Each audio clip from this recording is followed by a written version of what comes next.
Presented by Chandan Aryan Movies. बटका कान का होई तैरे इब्राहिमपुर बटका कान का होई तैरे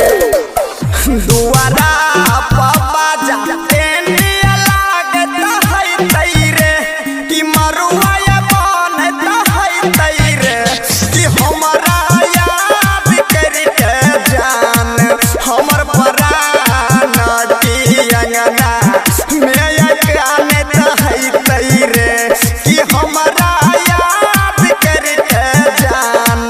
हमर प्राण की अंगना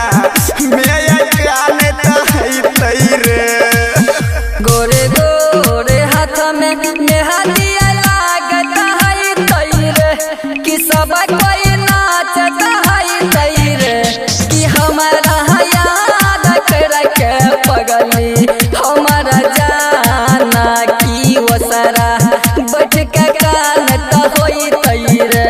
कि हमारा याद करके पगली हमारा जाना की वसरा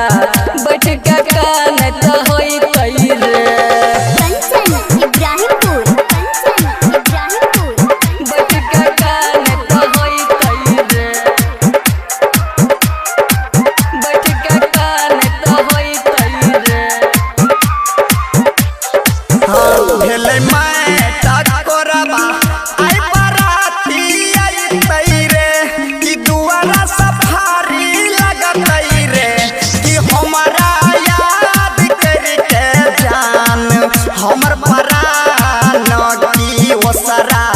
बटका कान तो है तैरे कि हमरा याद करके जान हमर प्राण की अंगना में गाने तो है तैरे इब्राहिमपुर बटका कान तो होई तैरे बटका कान तो होई तैरे सोचल सपना में भगवान आज्ञा लगल कैरे कि हमारा खूब कनल कैरे कि हमारा याद करके पगली हमारा जाना की वसरा बटका कान तो होई तैरे कि हमारा याद करके पगली हमारा जाना की वसरा बटका कान तो होई तैरे इब्राहिमपुर चंदन आर्यन रिकॉर्डिंग स्टूडियो बकौर सुपौल बटका कान तो होई तैरे बटका कान तो होई तैरे जाकी सोर चंदन खूबे समझाबत रहै रे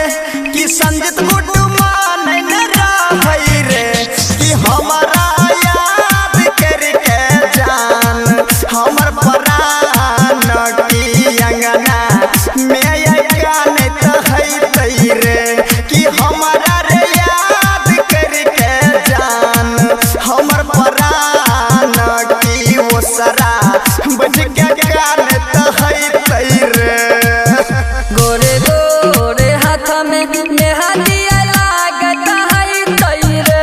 कि सब कोई नाचत है तैरे कि हमारा याद करके पगली हमारा जाना की वसरा बटका कान तो होई तैरे कि हमारा याद करके पगली हमारा जाना की वसरा बटका कान तो होई तैरे चंदन आर्यन रिकॉर्डिंग स्टूडियो बकौर सुपौल